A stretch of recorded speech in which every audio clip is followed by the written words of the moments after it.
बसंती दीपक जी को मार करके काफ़ी खुश हैं, क्योंकि उनको मारने के बाद उनके घर में बहुत सारे फर्नीचर आ रहे हैं। बसंती अपने दीपक जी को कुएं में धक्का दिया था और उससे उन्होंने ये साबित किया कि वो मतलब उनकी सुसाइड हो गई, वो गलती से गिरे उसमें। तो मैं हूँ वंदना, वेलकम करती हूँ अपने यूट्यूब चैनल रिएक्शन रोड वंदना में। कैसे हैं आप लोग? आई होप सभी लोग अच्छे होंगे। तो आप लोगों से यही एक सवाल है कि ये बताइए कि अगर अनीता जी को मारा बसंती ने, बसंती के भाइयों ने मारा, पिटाई की इतनी, तो 2 दिन पहले का ये ब्लॉग और उसके बाद उस दिन क्यों नहीं ब्लॉग आया किसी का? उस दिन ब्लॉग आने के बाद उस दिन वो लोग क्यों नहीं पुलिस कंप्लेन करा? और ये सब चीज़ें कुछ सवाल उठते हैं इसमें। कुछ जो है हमारे व्यूअर्स वो इसमें ये भी एग्री कर रहे हैं कि भैया 2 दिन पहले ही जब ये चीज़ें हुई थी तो अनीता जी ने ब्लॉग क्यों नहीं डाला? कल भी उनका जो ब्लॉग आया था नॉर्मल आया था, तो उन्होंने ये वाले ब्लॉग क्यों नहीं डाले? उसके बाद उस दिन कंप्लेन क्यों नहीं करी गई? आज ये सब चीज़ें क्यों उठ रही? ऐसा तो नहीं है कि कहीं बसंती के साथ ये लोग चाल कर रहे हैं और ये लोग ऐसा ऐसा कर रहे हैं। दादाजी चुप क्यों हैं? दादाजी क्या बसंती से डरते हैं? बसंती भी उनको धमकी देती है कि मैं तुम्हें भी मार दूंगी। दादाजी के ये सब चीज देखते हुए दादाजी के एक बेटे को बसंती ने कुएं में धक्के दे करके उनकी जान ले ली, यानी अपने पति दीपक जी की। और दादाजी क्यों आखिर चुप हैं? दादाजी बोल क्यों नहीं रही? लोगों का ये भी सवाल तो बनता है। ये सवाल तो बहुत ही इंपॉर्टेंट है, क्योंकि भाई दादाजी जब सब अपनी आंखों से चीज़ें देख रहे हैं उसके बाद क्यों नहीं बोल रहे हैं चीज़ों में। बसंती का जो वीडियो आया उसमें बसंती ने दिखाया कि ये मेरे 4 भाई हैं। 6 बजे की ऐसी क्या कहानी है? क्योंकि जो भी कमेंट कर रहा है ना भोजपुरी लैंग्वेज में कर रहा है, जो मुझे पढ़ने में बहुत ज़्यादा दिक्कत होती है, पढ़ने में मुझे समझ में नहीं आया। बसंती के जो उसमें बोल रहे थे वो भी नहीं मुझे समझ में आया। तो किसको समझ में आ रहा है भोजपुरी लैंग्वेज, तो वो प्लीज़ कमेंट जरूर करना। उसके बाद बसंती ने जो दिखाया चीज़ें सब कुछ किया, उसके बाद उन्होंने डिलीट क्यों किया या फिर उसको प्राइवेट क्यों किया वीडियो की? क्या बसंती पूरी तरीके से रॉन्ग है? बसंती के ऊपर इतने सारी एलिगेशन जो अनीता जी ने लगाया है, जो अनीता जी की चोटें हैं, जो ये चीज़ें हैं, कहीं ना कहीं अनीता जी की भी बात पकड़ी जा रही है कि अनीता जी 2 दिन पहले जब मैटर हो गया था तो उसको सामने क्यों नहीं लाया, वीडियो क्यों नहीं बनाया? उसके बाद उन्होंने पुलिस कंप्लेन तब क्यों नहीं की? अब क्यों ये सारी चीज़ें हो रही? क्या अनीता जी ने इसका अभी तो कोई भी प्रूफ नहीं दिया है? दूसरी बात, अनीता जी जो बोल रहे हैं कि सारे भाई बहन मेरे पास आए, मैं उनको एक सम्मान देती हूँ और उन्हें एक रिश्तेदार समझकर उनको पानी चाय नाश्ता करवाती हूँ, चाय नाश्ता पानी करवाते हो, उसके बाद वो गाली गलौज करने लगे। ऐसा क्या हुआ कि भैया आप चाय नाश्ता करा रहे थे और चाय नाश्ता कराते कराते घर के अंदर ये कुएं के बाद कैसे पहुँचे ये लोग? दूसरी बात, बसंती जो कहती है कि दादाजी के कमरे में ही सब लोग बैठे थे, वहीं पर थोड़ी बातें होते होते गर्मा गर्मी हो गई, उसमें बहस होने लगी और जाकर के कुआं तक पहुंच गए। कुएं में लाला जी कुएं के पास गिरे थे और तो लाला जी को चोटें आई, बसंत और अनीता जी को किस तरीके चोटें आई? क्या बस अनीता जी लाला जी को बचाते समय फिसल गई या अनीता जी कैसे बचाव में? क्योंकि बीच बचाव में ये भी हो सकता है कि अनीता जी, जरूरी नहीं कि अनीता जी की मार पिटाई करी गई हो, उन्हें पीटा गया हो। कभी कभी हमें, आप अपने दिमाग से सोचिए, जब हम बीच बिछाव करते हैं भी है तो भी बीच बिछाव करने वाले भी इंसान को चोटें आ सकती है। ऐसा नहीं है कि अनीता जी पूरी तरीके से सच बोल रही। मैंने बार बार ये वीडियो में बोला है, ऐसा नहीं है कि बसंती पूरी तरीके से गलत है। तो कुछ लोगों का ये भी मानना है कि क्या तुम वहां गई थी देखने? तो भैया हम नहीं गए थे देखने, लेकिन जो वीडियो में दिखाया जा रहा है वो हम चीजें बोले, जो कमेंट में दिखाया जा रहा है वो हम चीजें बोले। लेकिन जैसे आप कमेंट करते हो तो क्या आप वहां देखने गए थे? जो एक का साइड लेकर के इस तरीके से आप लोग करते हो कमेंट कि भाई बसंती का जो चैनल है उसे डिलीट किया जाए। भाई ऐसा है कौन सा गुनाह मतलब आप लोग भी करना चाह रहे हो कि किसी की रोजी रोटी में आप लात मार रहे हो? भाई ठीक है, उनके घर की प्रॉब्लम है, वैसे भी यूट्यूब में इतनी खिचड़ी पक गई है, कभी नंद भाभी में हो रही है, कभी देवरानी जेठानी में हो रही है, कभी फैमिली में हो रही है, कभी कंट्रोवर्सी। तो जब वो लोग व्यूज़ के लिए इतना अपना कंटेंट दिखाते हैं तो इसमें रिएक्शन वाले क्या कर सकते हैं और भाई कमेंट वाले क्या सकते हैं? क्योंकि आप लोग खुद ही ये चीज़ें दिखाते हो। दूसरी बात, ये कंप्लेन करने वाली चीज़ें पहले भाई हम लोगों के तक पहुंचानी थी और उसके बाद बसंती जो है चीज़ों को घुमा क्यों रही हैं?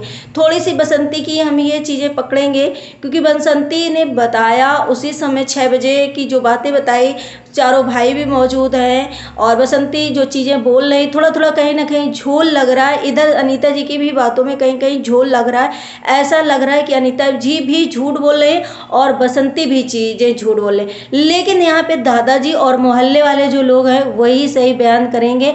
और ये बसंती के लिए क्या है, क्या अनीता जी ने प्लानिंग कर रखा है कि नहीं, बसंती का पूरे तरीके चैनल जो है उसे डिलीट करवाना चाहिए या बसंती को घर से निकालना चाहिए, या फिर दादाजी का जो कमरा है उसे भी अनीता जी अपने कब्जे में लेना चाहती हैं कि भाई हमें दादाजी का कमरा अपने कब्जे में होगा, दादाजी हमारे अंडर में रहेंगे। दादाजी क्या कहना चाहते हैं कि हम बसंती के पास रहेंगे कि अनीता जी के पास रहेंगे। अगर इतनी ही बसंती खराब है तो फिर दादाजी और सासू माँ हमेशा बसंती के साथ क्यों रहते? बसंती से क्या उनको खतरा है, बसंती से क्या उनको लालच है, बसंती से वो क्यों डरते हैं? आखिर दबाव किस चीज़ का है?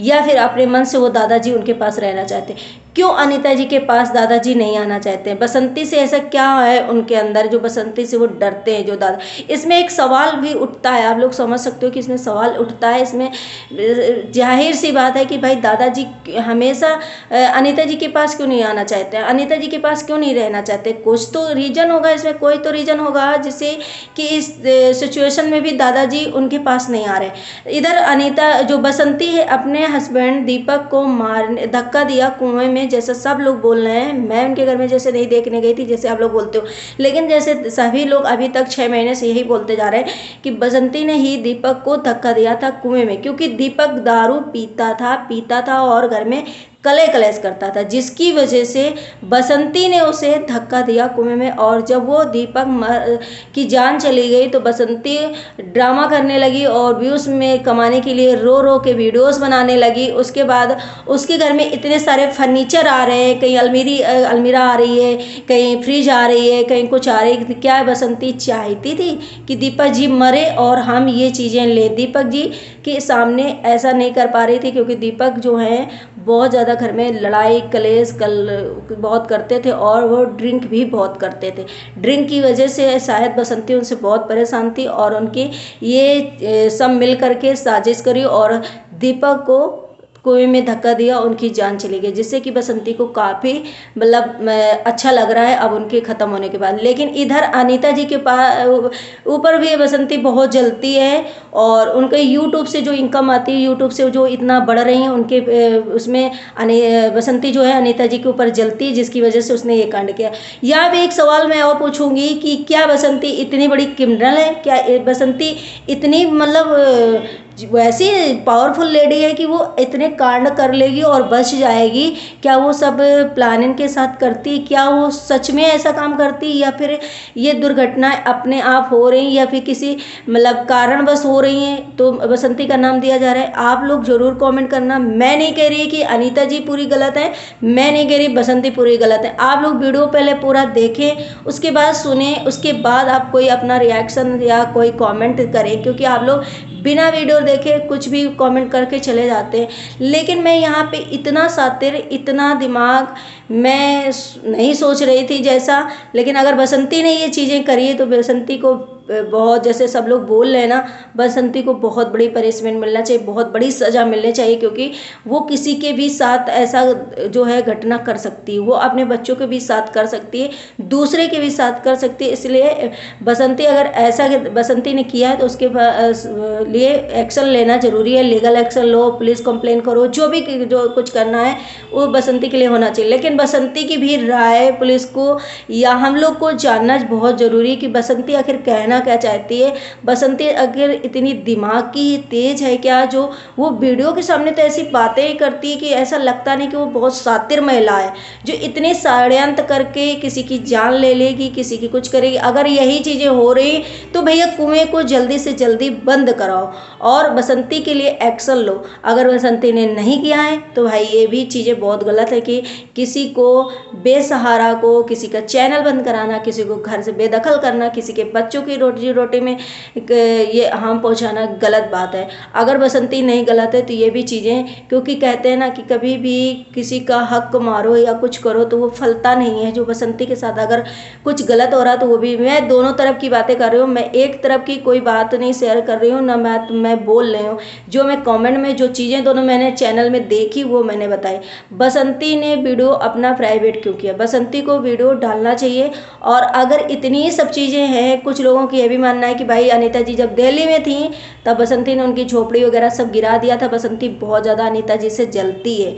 बसंती जलती है पैसे के लिए कि भाई ये बहुत ज़्यादा पैसे कमा रही हैं। तो भैया आप भी, मैं यही बोलना चाहूँगी बसंती से कि आप भी अच्छे अच्छे कंटेंट लाओ, अच्छे अच्छे वीडियो बनाओ। ये सारे षड्यंत्र अगर आप करते हो तो बहुत ज़्यादा आपके लिए नुकसानदायक है और कहीं ना कहीं आप हर बात झूठी साबित होती हो। तो इससे आपके कंटेंट चाहे जो लाओ चाहे वीडियो लाओ आपके नहीं चलने वाले हैं। तो प्लीज़ अपने अपने बच्चों को देखो, अपने बच्चों को देखने के उनके भविष्य के लिए, अपने उसके लिए सही अगर दायरा यूज करोगी तो वो आपके लिए बेहतर होगा। लेकिन इस यूट्यूब की जर्नी में इतनी घमासान युद्ध हर जगह मचा हुआ है, इतना यूट्यूब खराब हो चुका है, खिचड़ी पक चुकी है कि लोगों के जो दिमाग है वो भी खराब हो चुके हैं, इरिटेट होने लगे हैं लोग यही सब खिचड़ी पकती हुई देखते हुए।